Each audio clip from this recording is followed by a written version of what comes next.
السلام علیکم گیس کے ناول پہ آپ سب کو ویلکم۔ ایک خوبصورت ناول پیش کر رہے ہیں جس کا نام ہے صحرا میں خوشبو۔ ناول کی رائٹر ہیں مریم عزیز۔ چلیے چلتے ہیں ناول کی جانب۔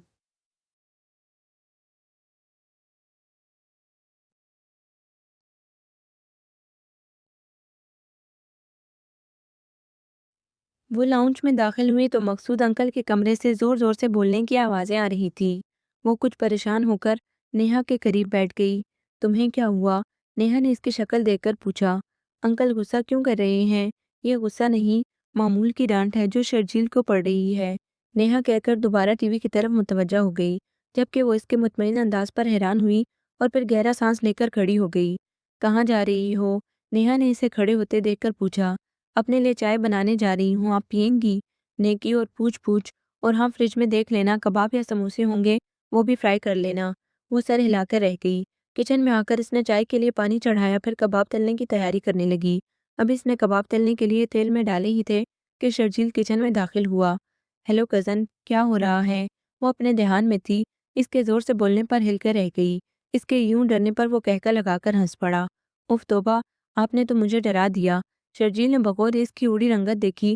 کیا میں اتنا ڈراؤنا ہوں کہ ایک خوبصورت لڑکی مجھے دیکھ کر ڈر جائے؟ میں آپ کی شکل کی نہیں، آپ کی اچانک انٹری کی بات کر رہی ہوں۔ تم یہ سب کیا کر رہی ہو؟ اسے چائے کے ساتھ کباب تلتے دیکھ کر وہ پوچھنے لگا۔ چائے بنا رہی ہوں اور کباب فرائی کر رہی ہوں، اس نے سادہ سا جواب دیا۔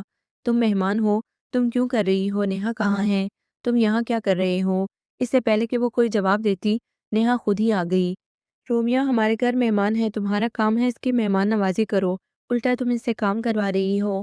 شرجیل کے کہنے کی دیر تھی، نیہا کی زبان سے شرارے نکلنے لگے۔ تمہیں کیا تکلیف ہے، میں کام کروں یا نہیں؟ اور تمہیں کیوں اس کا اتنا درد ہو رہا ہے؟ وہ اپنی مرضی سے کام کر رہی ہے۔ ابھی ابو سے شکایت کر دی تو 2 منٹ میں گھر سے باہر نظر آؤ گے۔ تم صرف اپنی فکر کرو، سر پہ بیٹھی ہو ہمارے۔ رومیا نے نچلا ہونٹ دانتوں تلے دبا لیا۔ اچھا بھلا ماحول خراب ہو گیا۔ کھانا کھانے کے بعد وہ نیہا کے ساتھ چھت پر آ گئی۔ نیہا کی سہیلی کا فون آ گیا تو وہ نیچے چلی گئی۔ رومیا قدرے فاصلے پر دیوار کے پاس جا کر کھڑی ہوئی اور نیچے گلی میں دیکھنے لگی۔ تب اس نے شرجیل کو سیڑھیاں چڑھتے ہوئے دیکھا۔ اس نے رخ موڑے رکھا۔ ہاؤ، وہ اس کے قریب آ کر زور سے بولا تو وہ مڑ کر اطمینان سے اسے دیکھنے لگی۔ تم ڈری نہیں؟ میں نے آپ کو اوپر آتے دیکھ لیا تھا۔ اچھا، شرجیل نے مایوسی سے اسے دیکھا۔ وہ سر جھکائے اپنے ناخنوں سے کھیل رہی تھی۔ تم مجھ سے ناراض ہو؟ نہیں تو، وہ یوں ہی مصروف انداز میں بولی۔ تو پھر کل سے مجھ سے بات کیوں نہیں کر رہی ہو؟ اب یہ مت کہنا کہ مجھے غلط فہمی ہوئی ہے۔ اس کے انکار کرنے کا موڈ دیکھ کر اس نے فوراً ٹوک دیا۔ کل آپ نے جس طرح نیہا سے بات کی مجھے اچھا نہیں لگا۔ تم نے دیکھا نہیں، بدتمیزی اس نے شروع کی تھی، لیکن آپ کو یوں طنز نہیں کرنا چاہیے تھا۔ ان کی شادی نہیں ہو رہی تو اس میں ان کا کیا قصور ہے؟ یہ تو قسمت کی بات ہے، جب اللہ کا حکم ہوگا ہو جائے گی۔ آپ بھائی ہو کر ایسی باتیں کریں گے تو ظاہر سی بات ہے انہیں برا لگے گا۔ شرجیل کچھ نہیں بولا تھا۔ آپ نیہا سے ایکسکیوز کر لیں، وہ دھیمی آواز میں کہہ کر پیچھے ہو گئی۔ شرجیل نیہا کی طرف بڑھ گیا، رومیا نیچے آ گئی۔ یہ اس کے پھپھو کا گھر تھا۔ مقصود انکل پیشے کے اعتبار سے وکیل تھے۔ اس کا کزن شرجیل ایم اے کر کے فارغ تھا، جس کی وجہ سے انکل سے اکثر اسے ڈانٹ پڑتی تھی، اور نیہا اس کی کزن 28 سال کی تھی، شکل و صورت کی مناسب تھی، بی اے کے بعد تعلیم کو خیر آباد کہہ دیا تھا۔